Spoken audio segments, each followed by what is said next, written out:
Assalamualaikum warahmatullahi wabarakatuh. Baik, di sini perkenalkan nama saya Fadiatul Miftahur Rahmah dengan NIM 090. Di sini saya akan mereview terkait jurnal di mana itu faktor alasan siswa dalam pemilihan jurusan di sebuah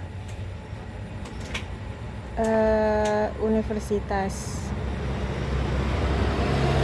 Ya.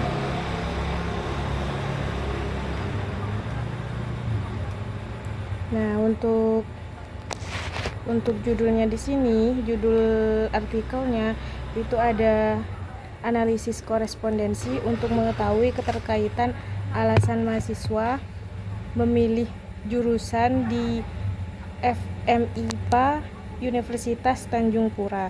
Nah, untuk penulisnya ini ada Jainal Abidin, Nefas Satya Hadewi, dan Santika Marta.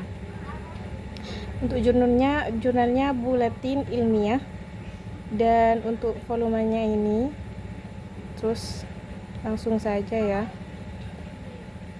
Jadi yang melatar belakangi permasalahan ini adalah pemilihan jurusan di perguruan tinggi dipengaruhi oleh banyaknya faktor. Jadi mahasiswa itu memilih jurusan itu dipengaruhi beberapa faktor seperti faktor biaya, faktor orang tua, faktor teman, seperti ajakan teman, seperti juga ada kayak biaya siswa yang bisa menarik ketertarikan dari mahasiswa tersebut, terus akreditasi dari tiap-tiap prodi, terus prospek kerja, minat, hingga reputasi. Namun yang perlu diperhatikan ini, seringkali mahasiswa memilih jurusan tanpa mempertimbangkan secara matang. Oleh karena itu, penelitian ini menggunakan analisis korespondensi untuk melihat keterkaitan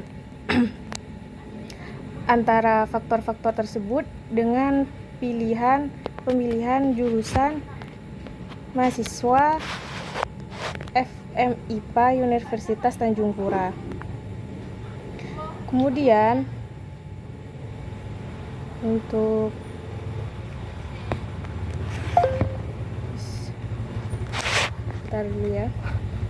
untuk alasan penggunaan analisis korespondensi.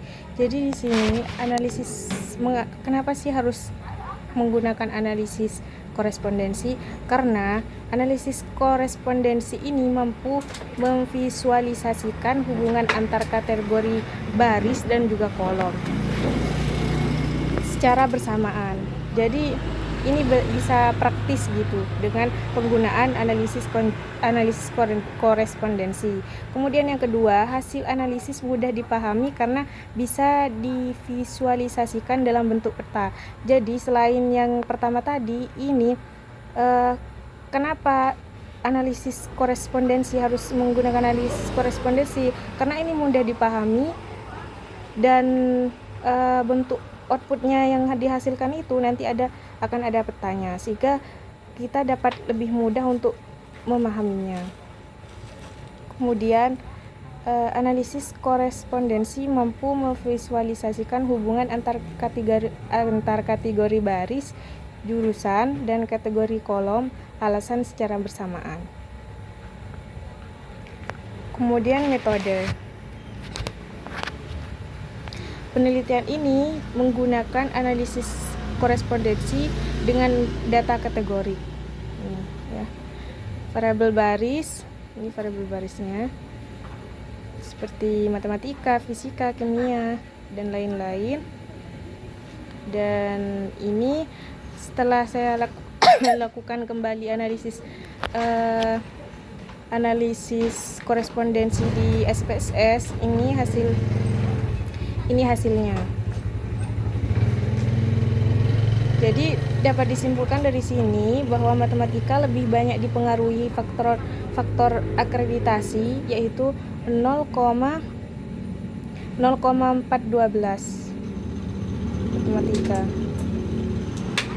Ini Matematika, fisika juga sama ya.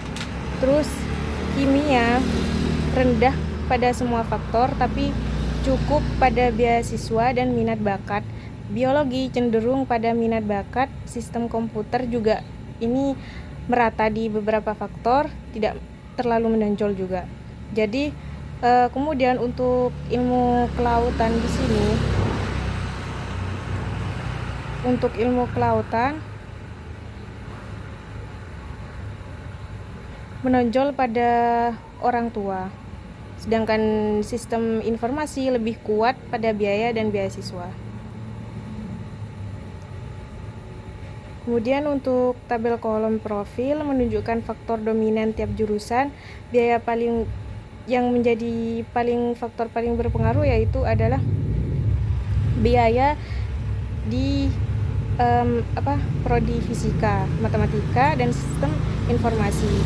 Kalau beasiswa itu dominan di sistem informasi, sedangkan orang tua itu cukup kuat di sistem komputer.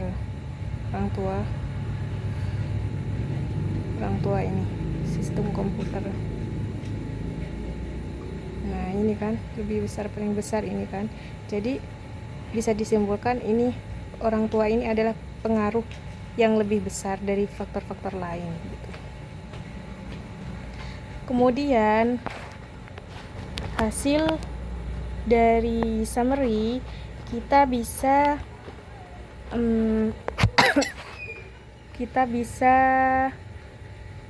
ke sini, ke accounted for.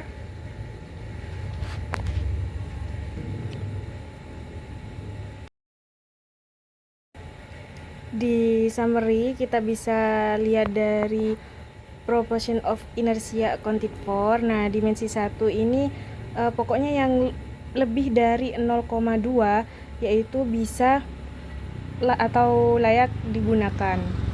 Seperti itu. Untuk signya ini tidak signifikan karena ini lebih dari 0,5. Dan untuk chi-square-nya ini dan inersianya ini 0,95. Jadi ini cukup menjelaskan 95%. Kemudian untuk overview raw point dimensi 1 ini lebih banyak dijelaskan oleh faktor akreditasi dengan kontribusi 0,980, terus beasiswa 0,977 dan orang tua 0,784. Sedangkan dimensi 2 itu dominan dijelaskan oleh faktor biaya dan minat bakat dan prospek. Hal ini menunjukkan bahwa faktor akreditasi, beasiswa, dan orang tua lebih kuat membedakan pada dimensi pertama. Nah, sementara biaya, minat bakat, dan prospek lebih berperan pada dimensi kedua. Kemudian yang overview kolom poin, dimensi 1 paling banyak dijelaskan oleh matematika dan sistem informasi. Sedangkan dimensi kedua dominan dijelaskan oleh kimia, ilmu kelautan, dan fisika. Untuk jurusan biologi serta sistem komputer ini kontribusinya kecil terhadap dua dimensi tersebut. Nah, ini row and column point. Ini petanya bisa kita lihat yang paling dekat jaraknya berarti dia yang memiliki hubungan paling dekat, seperti itu. Bisa disimpulkan bahwa peta menunjukkan kedekatan jurusan dengan faktor pemilihan, matematika dekat dengan akreditasi. Jadi bisa disimpulkan yang memilih jurusan matematika ini karena dipengaruhi oleh akreditasi yang baik, sedangkan untuk fisika dan sistem informasi itu dipengaruhi oleh biaya. Kemudian biologi dengan minat bakat atau teman.